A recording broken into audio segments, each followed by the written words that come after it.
Hi, everybody. Cathy Harding here with Brendan Fitzgerald, who has had a busy couple of weeks covering Yeardley Love story and all the follow-up to it, as well as managing the rest of our news section. So, busy man, tell us about your weekend. Oh, sure. Well, you don't want to hear about all of my weekend, but on Saturday we had one of our writers, Trent Thurston, who you know from the Who Ya blog, at the men's lacrosse game, and on Sunday I joined him for the women's match. And while we were up in the press box, we spent a lot of time talking about just the difference in tone between those two games. And he said that in the men's match it was almost sort of businesslike, a very somber tone, and that the men's team really dominated Mount St. Mary's. I mean, really just kept the ball in the offensive end the bulk of the game, 18-4 score.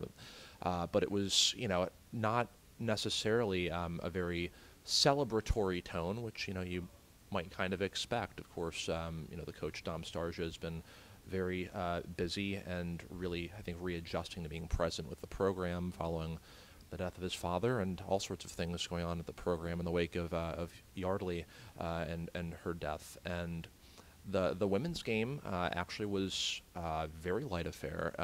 It was, light's maybe the wrong word, maybe celebratory in the end, given their really hard-won victory over Towson, and it was kind of thrilling to watch for me. It had been a while since I'd seen a lacrosse game, and it was, there were any number of fan and team tributes to Yeardley, and really just quite an uplifting thing to watch. Packed to the rafters, I assume. Yeah, it's funny. There were, for the first round game of last year's NCAA tournament, I guess UVA had played Duke. The women's team played Duke in North Carolina, and there were about 300 people there, and more than 2,200 at Klockner Stadium on Sunday. Wow, that's a many-fold increase for sure.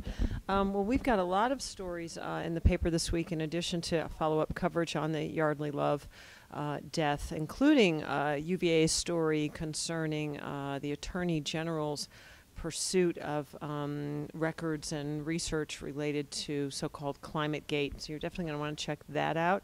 And in addition to all that, our cover story, as you know, if you just look up here, is an interview between Bob O'Neill, Robert M. O'Neill, who was John Castine's predecessor in the president's chair. And we got the two of them to sit down a couple of months ago and reflect on the job, and that's an exclusive to C-VILLE, and it's pretty interesting in light of everything that's come since. So check out the complete UVA package of coverage. Don't forget our arts calendar and all the listings, restaurant news, everything you're looking for right here, cville.com. We'll see you next week. I'm Cathy.